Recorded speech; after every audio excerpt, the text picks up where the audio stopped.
James the Red Engine, Part 1. James and the Top Hat. James was a new engine who lived at a station at the other end of the line. He had 2 small wheels in front and 6 driving wheels behind.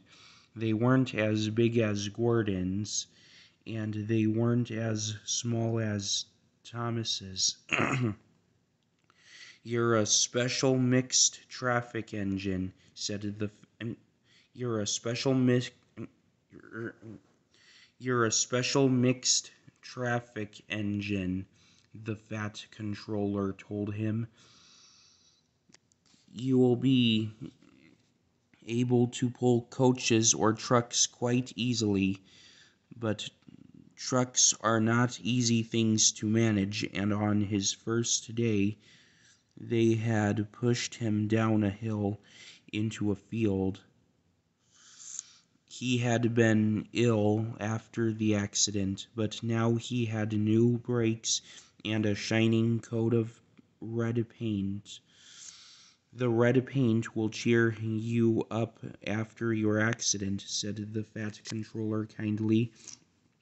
"You are to pull coaches today, and Edward shall help you." They went together to find the coaches. "Be careful with the coaches, James," said Edward. "They don't like being bumped. Trucks are silly and noisy. They need to be bumped and taught to behave. But coaches get cross and will pay you out." They took the coaches to the platform and were both coupled on in front. The fat controller, the station master, and some little boys all came to admire James's shining rods and red paint. James was pleased. "I am a really splendid engine," he thought, and suddenly let off steam. Wheesh! The fat controller, the station master, and the guard all jumped, and a shower of water fell on the fat controller's nice new top hat. Just then the whistle blew, and James thought they had better go, so they went. Go on," he puffed to Edward. Don't push," puffed Edward, for he did not like starting quickly. Don't go so fast," grumbled the coaches. But James did not listen. He wanted to run away before the fat controller could call him back. He didn't even want to stop at the first station. Edward tried hard to stop, but the 2 coaches in front were beyond the platform before they stopped, and they had to go back to let the passengers get out. Lots of people came to look at James, and as no one seemed to know about the fat controller's top hat, James felt happier. Presently they came to the junction where Thomas was waiting with his 2 coaches. "Hello, James," said Thomas kindly. "Feeling better? That's right. Ah, that's my guard's whistle. I must go. Sorry I can't stop.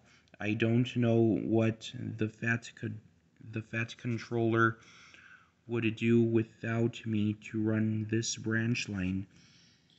And he puffed off importantly with his 2 coaches into a tunnel.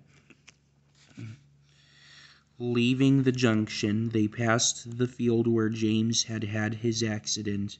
The fence was mended, and the cows were back again. James whistled, but they paid no attention. They clattered through Edward's station yard and started to climb the hill beyond. It's ever so steep, It's ever so steep, puffed James. I've done it before, puffed Edward.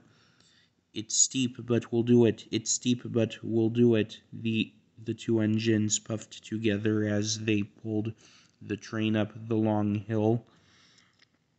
They both rested at the next station. Edward told James how Gordon had stuck on the hill, and he had to push him up. James laughed so much that he got hiccups. James laughed so much that he got hiccoughs and surprised an old lady in a black bonnet. She dropped all her parcels, and 3 porters, the station master and the guard, had to run after her, picking them up. James was quiet in the shed that night. He had enjoyed his day, but he was a little afraid of what the fat controller would say about the top hat.